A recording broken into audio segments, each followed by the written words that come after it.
I really do think it is quite unfortunate that the Calgary Flames did end up missing this year's NHL playoffs. Now, I know a lot of Calgary Flames fans, and I know were saying, no, it's a good thing. No. Actually, they were hoping that they would finish even lower in the standings, which I kind of understand. But I think that a lot of hockey teams is about growth, and finishing in last place is not good for young players.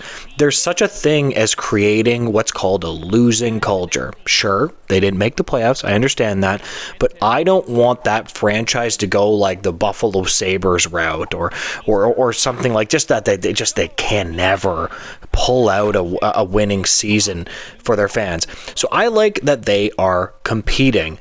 That is a very important thing to me, especially for one Matt Coronato, right? We're seeing players like this blossom in the Calgary Flames organization, and the Calgary Flames just made a huge move today, in my opinion. I love this move.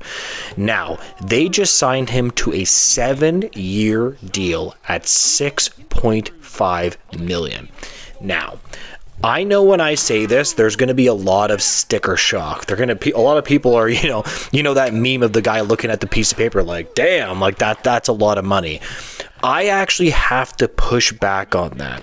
He got about 47 odd points. He was on pace for about a 50-point season this year. Now, there's a couple of things, and there's the reason Calgary probably did this now. Number one, they see a really good young player. Players generally hit their prime about 25 years old. He is 22, so he's going into his early to mid prime during this contract and his late prime. So you're literally going to get the best years of who he is. Even if he stays at just about a 50-point player, which I think he's better than that and probably going to be better than that. I'm not sure how much, but I think he's going to be better than a 50-point guy. $6.5 million, with the cap going up to about an estimated $113 million over the next several years, really actually doesn't look nearly as bad as you might think. So this is going to be a huge get for them. Now, Matt Coronato seems to me like a bit more of a shoot-first winger.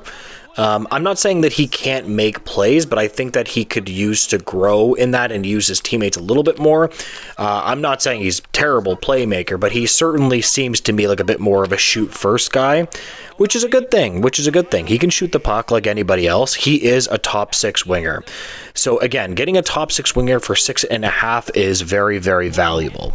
Also, from my eye, without looking too deep into the analytics, I actually do think that he's been a decent two-way forward as well. Like, I think that he has an eye for the defensive game and a hockey IQ brain.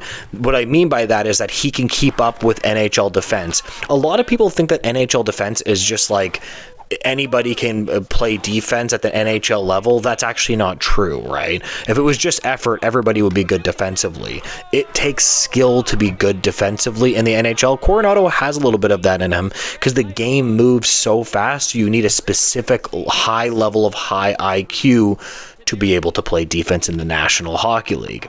Also, Dom Lejinski's model says that his projected value is $8 million. So listen, I know that there's going to be a lot of people that aren't going to like this deal for the Calgary Flames. His projected value is higher than this, and that's just his value. You have to understand right now his value. As I already said, you have to understand that his value will go up because, again, he could probably improve, and at the end of the day, the cap is going up. So this is a perfect move for the Calgary Flames.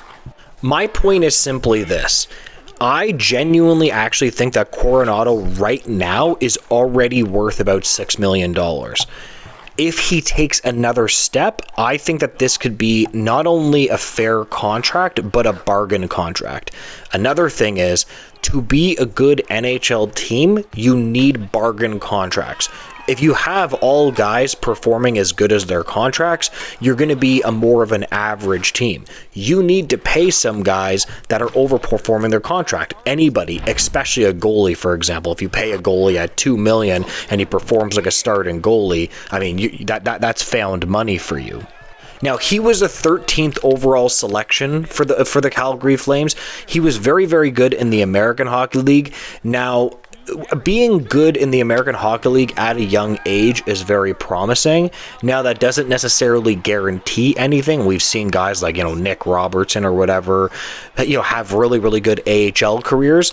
He was doing it at about 21 years of age, which is a pretty good age to be performing that well in the American Hockey League. I was keeping an eye on him when he was in the AHL, and he was performing at a high clip, and I was like, man, I think that Calgary has a player there. And to get him at 13th overall is excellent value. Now, the real question is what step does Coronato take? Is he a 60-point guy? Is he a consistent 80-point guy? This is something that I'm not actually sold on. I'm not actually sure what his ceiling is. I'm comfortable in saying he's a 60-point guy, but I think it's possible that he could just be like a 60 to 70-point, good quality, top six, two-way sniper. Again, that's perfectly fine to sign at 7 years. I would have still done that. There's nothing wrong with that, and you really need players like that, especially with how versatile they can be.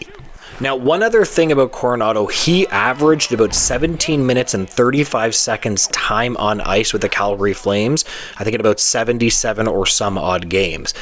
If he can manage to get 20, 21 minutes and manage the workload of 20 to 21 minutes, he could be scoring much more, because at the end of the day, if you get more time on ice, usually that's going to mean you get more points because you just have more opportunity to score. So anyways, that is my analysis of this contract. I give this an A+. I love this contract. I want to know what you think. Do you like this contract? Did they overpay? Did they underpay? Is it just about right? What do you think? If you can make sure to like, comment, and subscribe, I would greatly appreciate that, guys, and make sure to have a great day. Goodbye, guys.